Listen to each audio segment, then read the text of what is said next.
are Locked On Big Ten, your daily podcast on the Big Ten Conference. Part of the Locked On Podcast Network. Your team every day. Welcome into Locked On Big Ten. It's everything you need to know about the conference every single weekday. Alongside our Monday co-host, Jay Stevens, I'm Nate Dickinson. Thanks for joining in here after an exciting weekend of Big Ten football. Jay, we'll talk more about your Ohio State Buckeyes and what it seemed like probably a much closer win, I'm sure, than you would have liked over Penn State. But first, we got to start with the marquee game of the week. As we thank you for making Locked On Big Ten your first listen of the day every weekday. Michigan State defeats Michigan 37-33.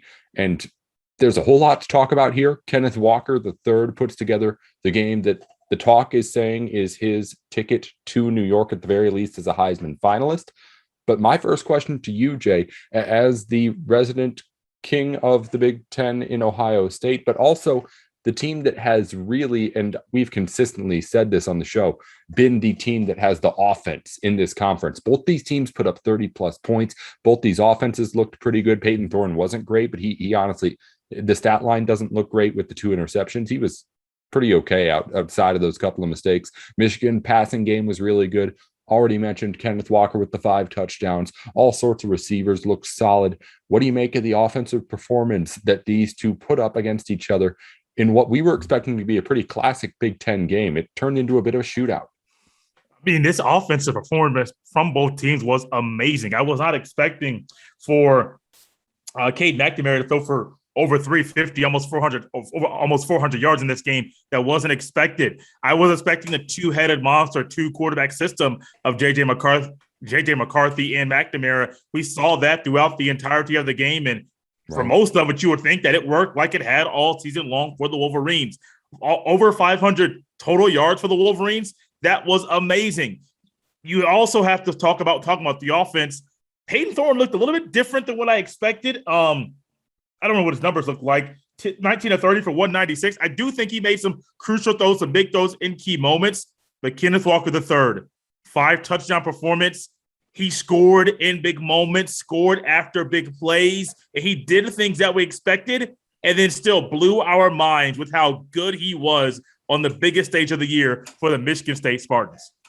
Yeah, he's been doing it all year, and then he just put together a performance that was so much of a magnitude greater than anything he had done before. Sticking with Candace Walker III, again, we had talked about offenses not being able to produce the way Ohio State had. We talked a lot about this show about how individuals had really failed to step up and become the star of this conference. Kenneth Walker may have done that with this performance. How do you believe he now weighs on that scale? Also, as an Ohio State fan that has to face off against this team soon, is Kenneth Walker someone that scares you enough alone for you to be worried about what Michigan State can do against, say, Ohio State defense?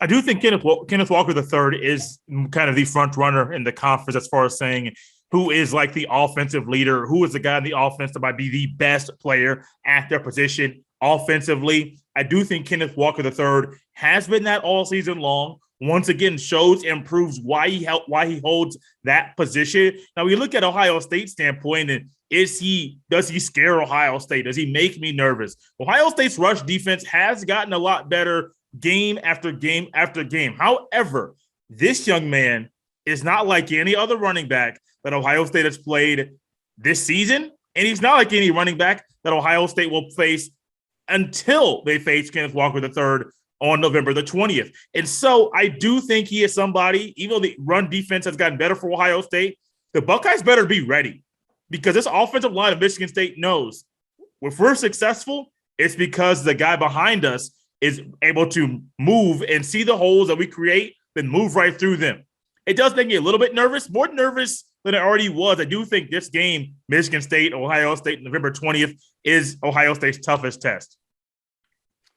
Well, it was, again, 23 carries, 197 yards, and 5 touchdowns. It won't be the last time I think we say it on this show, because it was that good of a performance from Kenneth Walker III.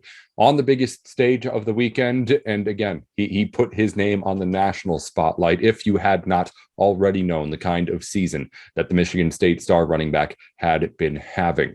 We're going to go over the rest of the games from around the Big Ten this weekend with Jay in just a minute. Of course, Wisconsin picked up a big win over Iowa.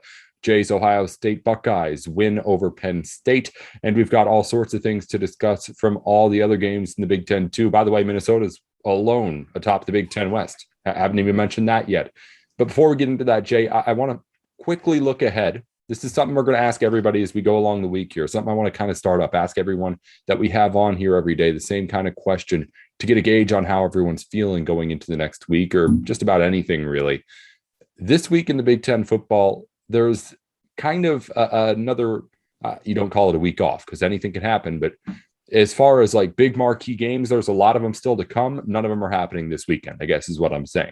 There's a big point spread in just about every single game this weekend, double digits, I think, in every single one except for Michigan State, Purdue, which I think we've talked about already before we went on air. That game, Michigan State, a clear favorite in both of our minds, even though the spread isn't looking that way. If every game is as it is right now in your head, which I think everyone would agree, there's a clear favorite and a clear underdog in each of these matchups, and we'll get to all of them in a sec. Is there one that you think could stand out as where an upset might be brewing this week? Because, again, it's not going to be obvious, but many of the upsets that have happened in the Big Ten this season have been that way. The one that sticks out into my mind, I know it's a double-digit favorite, which still, I won't say it amazes me. I just think that this other team that you mentioned that's the top of the Big Ten West has been playing better than we thought they would based off how they started the season. I think Rutgers could upset Wisconsin. I'm a little nervous saying that even right now, even before we went on air, I was a little hesitant about what game I was going to pick. But Rutgers at home in Jersey, the travel might get the Badgers. The start time, I know it's just an hour difference for the time zone, but any little detail, as you know, Wisconsin's going to have to really prove it win after win after win to get into the Big Ten championship game. Make sure we watch out for, did I say Minnesota? Is Minnesota up top the Big Ten West? Yes. Or is it Wisconsin? Minnesota is. I thought I said the wrong thing right there. Forgive me. But Wisconsin still controls its destiny, but Minnesota right now up top, yeah. I knew something was wrong when it came out of my mouth. I had to clarify that very quickly. But I do think it is Wisconsin, Rutgers. I could see Rutgers losing to Wisconsin on Saturday. I'm still nervous about saying that out loud, but it's already out there. Let's roll with it. Yeah. You already mentioned a little inside baseball. Jay was very, very unsure of what game to go with here because, again, it's all very big favorites right now. Wisconsin Rutgers was one of the ones I was looking at. We won't have Kevin McGuire on tomorrow. Might try to get Asher Lowe in, but if not, I'll tell you more about where I think that upset might be coming on tomorrow's show. But again, just something we'll ask everyone throughout the week and see where they think those might lie. See who might end up nailing it this weekend. When we come back, we're going to talk about the games that have already happened. Jay is with us for 6 more games as everyone was in action in the Big Ten last weekend. We'll talk all about it here on Locked On Big Ten. Today's episode of Locked On Big Ten is brought to you in part by Prize Picks. Now, Prize Picks, I know what you're thinking, just another fantasy sports site out there. And this is fantasy sports, but it is not just like anything else that you've seen before. I promise you that. Prize Picks works different. First off, if you're a college sports fan, they've got more opportunities to play fantasy with college athletes than anywhere out there. What you do is you go over to Prize Picks, you pick a group of players or teams or anything that you like, and you end up putting them in a fantasy lineup with over and unders on props with their results. What you do is you end up getting that all together, and then once you're done, if everything that you say is going to happen happens, you cash out big. Multiply your money by 5-10 times, even more. If you want to learn more about how it works, go to prizepicks.com. And I'm telling you guys, this is not just another fantasy sports option. This is something different. They're not doing it the same way everybody else is. So if you're itching for something new, I urge you, try out Prize Picks. Go over to prizepicks.com right now. Welcome back into Locked On Big Ten. Jay Stevens here with Locked On Buckeyes. Thanks for making Locked On Big Ten your first listen every weekday. When you're done here, be sure to make your second listen Locked On Buckeyes. If you need to know anything about Ohio State sports every weekday, Jay Stevens has you covered. And of course, you can get it wherever you get your podcasts. They're on YouTube too. It's all the stuff that you get here at Locked On Big Ten. Just switch it out with Buckeyes. You'll be able to find it. Jay, thanks for joining us again here on a Monday, as always, to talk Big Ten results from over the weekend. Already went into the biggest game. Michigan State defeats Michigan up to number 5 in the AP polls. Didn't actually ask you about what you thought about them jumping your Buckeyes, but we can get to that in a second. Right now, let's talk about another big game in the Big Ten West.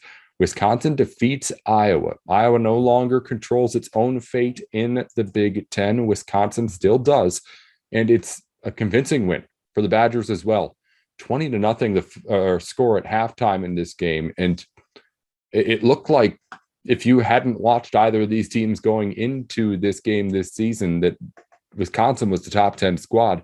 It manhandled Iowa throughout this game, Jay. I wasn't expecting it, but again, it was a rough time for a guy like Spencer Petras and that Iowa offense, which just failed to show up again. And when a team like even Wisconsin or a Purdue can put up points on Iowa, apparently that's enough to beat them. I mean, when you have 3 turnovers and they're all fumbles, I mean, that's a bad recipe for trying to make something good out of what it is. You mentioned Spencer Petras, and this Iowa team, early on, it was all defense. Defense being opportunistic, the offense getting good field position, so on and so forth. When that's not the formula that we're seeing on the field, they're struggling in a big way.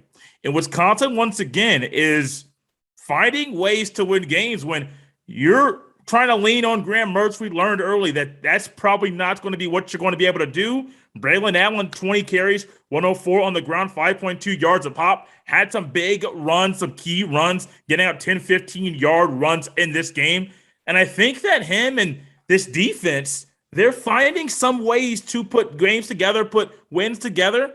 And they realized, if we're going to beat Iowa, we gotta get turnovers. We have to force them to do things with the ball they don't want to do. Iowa did it to people earlier in the season. Wisconsin did that to Iowa over the weekend.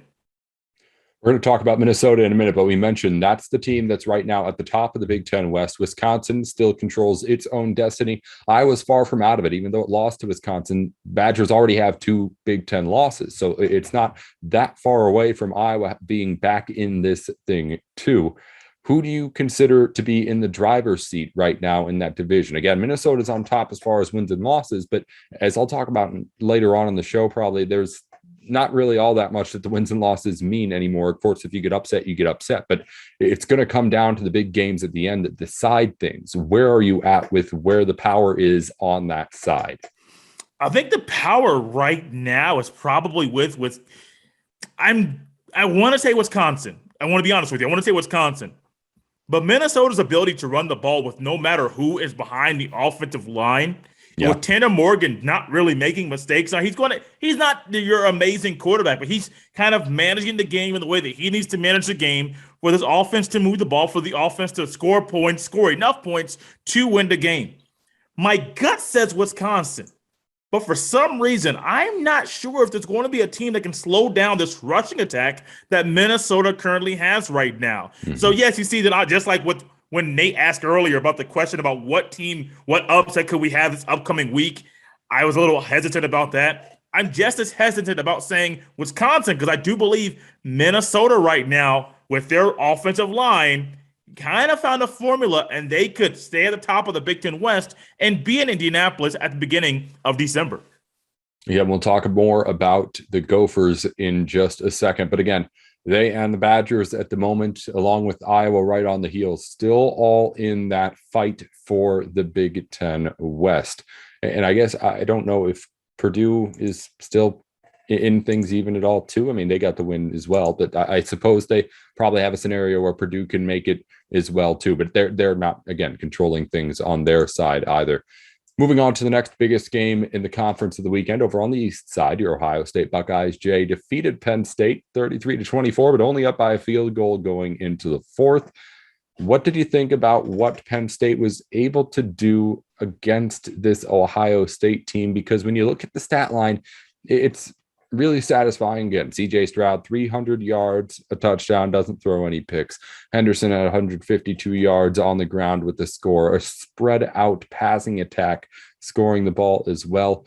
Again, you give up some points to Penn State, but in a really close game, I'm interested to hear from you. What are the things that you're being nitpicky about as to why the Nittany Lions were able to keep this one close? I'm glad we're recording this about 24 hours after about the second half started, almost 24 hours after the game ended. Because if you would have had me record this last night, I was very frustrated. You saying, Jay, Ohio State won the game. They beat a top 25 team, a team in Penn State. They lost 3 in a row, but they're still a top 25 team in both the AP and coaches polls. I do expect them to be a top 25 team when the first college football playoff rankings come out on Tuesday evening. So this team, Penn State, they did a phenomenal job of slowing down the rushing attack, and I think the offensive line was one of my biggest complaints going into at the end of the game, because Ohio State's offensive line had opened up numerous holes, wide, massive holes you could drive 18-wheelers through. When that wasn't there, the offensive rushing attack was really slowed down, and Ryan Day said, hey, Henderson, this is your time to get all the carries. You're not going to pull another guy in off the bench. You're getting all the carries.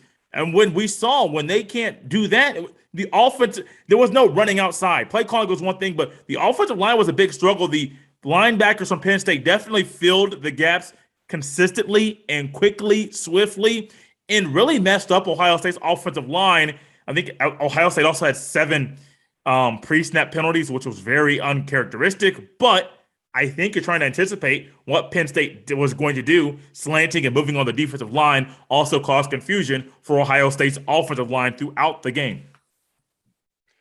It's something that, I mean, if you look at just the efficiency numbers too, if you're looking for something on the score, 5 for 14 on third down, Ohio State. Penn State, 11 for 16 on the third down markers. I mean, and those crucial plays, was there anything Penn State's defense was like figuring out at all, or is this an execution thing only?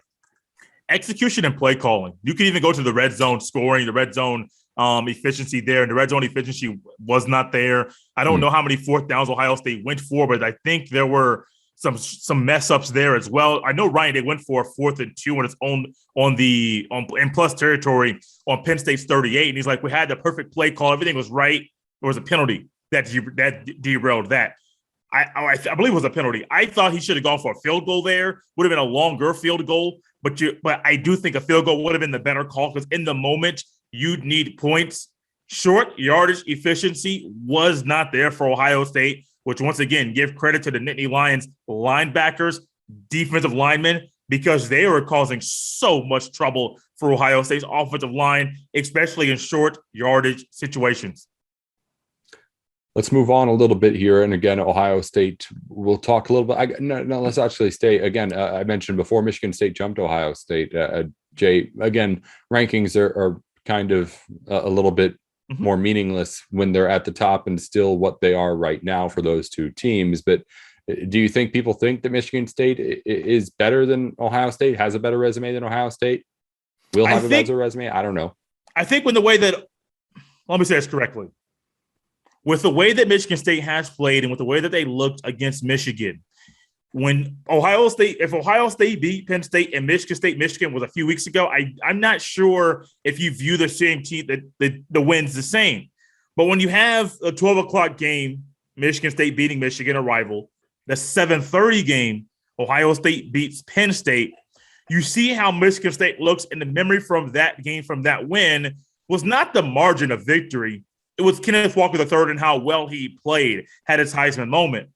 The takeaway for Ohio State is there's questions, maybe different questions than normal, but there's questions. Now, it's a win against a tough team, a team that normally plays you close. I'm not really surprised they jumped Ohio State. They're undefeated in a Power 5 conference, a really tough conference, one of the tougher divisions in all of college football. So I'm not surprised that Michigan State jumped Ohio State. You're probably not going to ask me this. I also think that Michigan State is going to be above Ohio State Tuesday evening when the first CFP rankings come out. I do think it's going to be there. One, the resume, you're undefeated. Two, you just beat a top 10 team, which is your rival. And Ohio State's loss to Oregon still haunts them because I do think the pollsters are still using that right now to not put Ohio State in the top 4. And I get it. I understand it. Locked On Big Ten is brought to you today in part by Built Bar. Built Bar has all the flavors you need for all of your protein needs. It's all of the nutrition packed into the bar that you're used to. Protein, no carbs, no sugars, only the stuff you need, none of that stuff that you don't like, but all the flavor that you love. Again, all sorts of flavors over at BuiltBar.com. They're putting out new flavors like every few days this month. It's something to try and get you interested and get you over to the site. So head on over there, look at what they've got. And again, if you try out the service, use the code LOCKED15 for 15% off your order. Again, that's LOCKED15 at BuiltBar.com. Built Bar, the place to go for all of your protein needs. Everyone over here at Locked On loves the Built Bars that we get. Real quick before we move on again, Jay, you're the only team or host on the Locked On Network with a team that's had to really think about college football playoff all year. Other teams have played their way into it. What do you think will be that top 4 on Tuesday? I guess not in any order. You don't need to get specific with it, but will it be? I mean, I guess where's Cincinnati going to be? We know what the other 3 are going to be. It's going to be Alabama, Oklahoma, and Georgia at the top, likely. Where does Cincinnati fall in that first ranking? Because that's what everyone's wondering, I think. I think Cincinnati's at 6. I think that being a group of 5 team. This is my predictions. I mentioned this on Locked On Buckeyes on Monday's show. If you guys want to get a longer, more explanation for that, check that show out. I do think Cincinnati is at 6 right now. I think the group of 5 effect and the teams that they play on a week in, week out basis are not Power 5 level. I do think that hurts them because this committee knows who they play. Who's in their conference is not the same caliber as the teams out of Georgia or in Alabama or in Oklahoma or even a Michigan State. Those teams that they play week in and week out. Cincinnati, I think they are at 6. Well, who's your 4? Number 4, I guess. Who's the 4th team after the 3 I said? So you said Georgia, Alabama, Oklahoma. I got Michigan State number in the top 4. Okay. Yeah, in the top 4. Yeah, I actually have Michigan State 3 and then Oklahoma 4. Right. Okay. All right. Well, that's again. I was kind of thinking where in that top 4 Cincinnati would be, but I'm glad I asked then. So again, moving on. Any other games? Oh, wait, we didn't even get to Minnesota yet. I wanted to talk Minnesota. They beat Northwestern bad in Evanston, 41-14, 21 points in the 4th quarter of that game. It actually was pretty close going into the final period, but they blew it open. Tanner Morgan looked really good. 2 running backs whose first names I need to look up before we started to make sure I had it right. Marquis, Irving, and Kai Thomas. Both at more than 100 yards as the Gophers, again, continue, as we've mentioned, to run the ball, no matter who it is actually holding it. That offensive line seems to be an absolute force right now for Minnesota.